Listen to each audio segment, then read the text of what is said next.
пойдем к Асии Садыковой. Асия Садыкова, вы здесь с нами? Давайте. Да, она была с утра. Да, ей надо, вот, включаем микрофон, вот, и все, включено.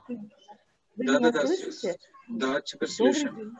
Добрый день, Асия Садыкова. Слушаем вас. Очень долго ждали вас даже. Спасибо большое. Dear friends, allow me first to thank all the organizers, especially Елена Smirnova. She have introduced me to this very interesting community, and I have many ideas after I have heard your messages. And allow to thank me really from all my heart, Zev and Sanu, because they lost much time to make connection with me. Thank you very much. Allow me to welcome you from the city of Kazan, the capital of the Republic of Tatarstan, which is one of the most developed regions of the Russian Federation. And our city is one of the first technologies also all over our republic. My name is Asiya Sadykova. I am an associate professor of Kazan National Research University. I have PhD in math and physics, and for many years I have been teaching a course of general physics that consists of 3 parts, designed for 3 semesters for freshmen of our university. As soon as the opportunity arose, I immediately implemented information technologies in all types of training courses, including online technologies. So I will put my presentation now.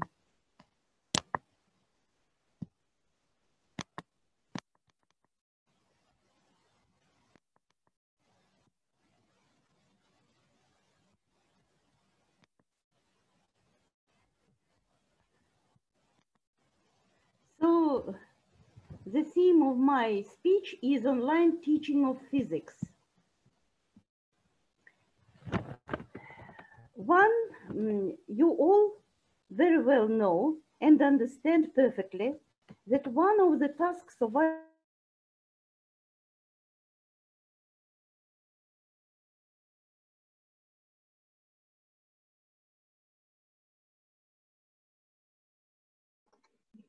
I think this sound is lost. Asya Sadykova, your voice was not audible. Can you please repeat? Мы вас не слышим, Асия. Вы меня не слышите? Да, теперь слышно. Просто повторите, пожалуйста, последнюю фразу. Хорошо. All right. I will repeat. So when I introduce to the students during my lectures, I first give them this slide. That slide was made by World Economic Forum and defines the main skills for the certain period of development. And by this slide, I want to show my students all my desire to make them highly wished specialists in their future. And I want to show them that my subject is connected not only with the knowledge, but also with the skills. So among the key skills is formation of critical thinking, which has always been very relevant in engineering education. And today, due to the presence of clip thinking among young people, it becomes more actual. So I will speak first about lectures. In the case when I work with the students of my groups, I have 8 or 12 groups. Each group consists of nearly 25 or 30 students. So I have very big audience.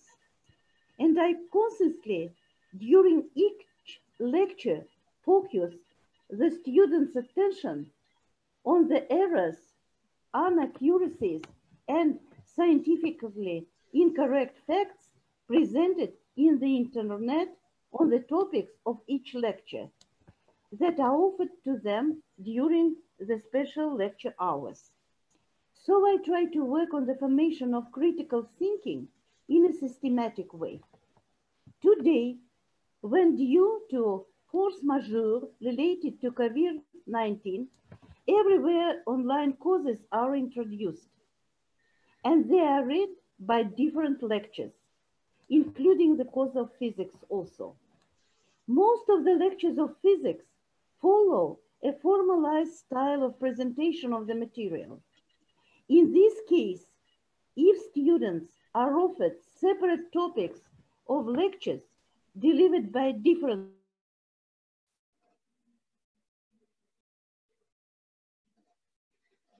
critical thinking is violated. The second very important drawback when reading lectures online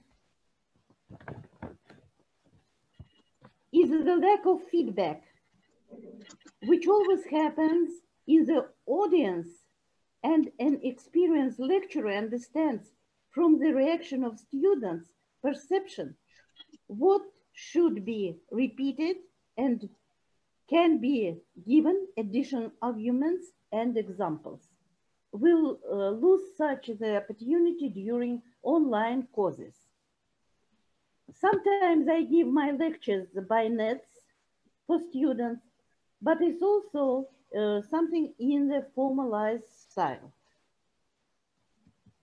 If we have the practical courses, it's the second part of the education. During the practical courses on solving physical problems, the approach becomes more formalized than lectures even. And it becomes even more difficult to track the reaction of each student during an online lesson if there are no specialized information tools. For instance, during our conference, you can see my reaction, but you cannot see the reaction of the whole group because you have some limitations. And so, thus helping a student quickly without distracting other students becomes problematic. So we lose a very important thing, responsibility of the lecturer and of the teacher in the sense of the knowledge of each student. Now about the control functions. In the case of the laboratory workshops, online training can be used for the procedure of monitoring of assimilation of theoretical knowledge. As a rule, a laboratory workshop allows each teacher to form skills of teamwork.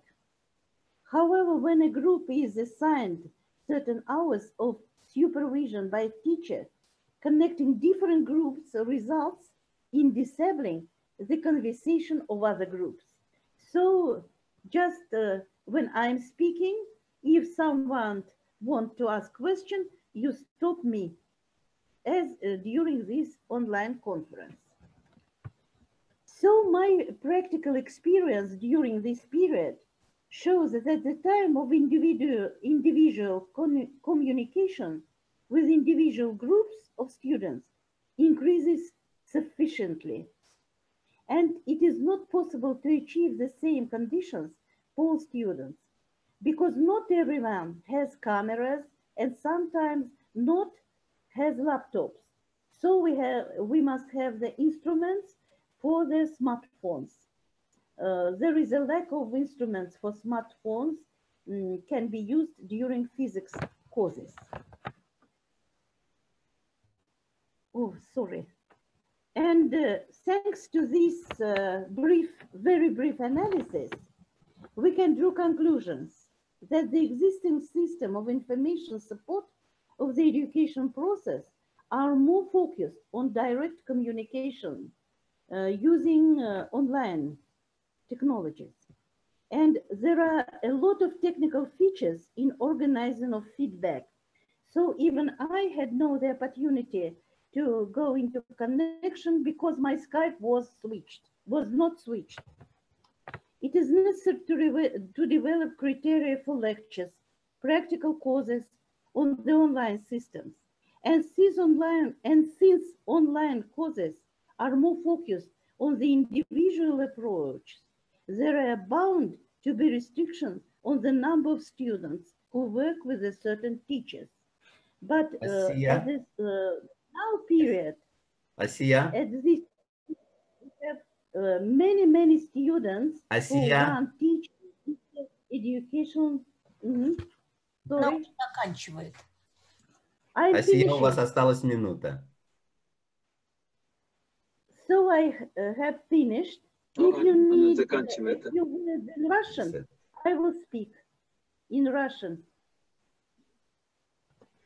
Значит, уважаемые слушатели, я говорила о своем опыте blended education и online education, связанные лекционным курсом с практическими занятиями и с контрольными функциями. Но у меня не было опыта устраивать экзамены онлайн.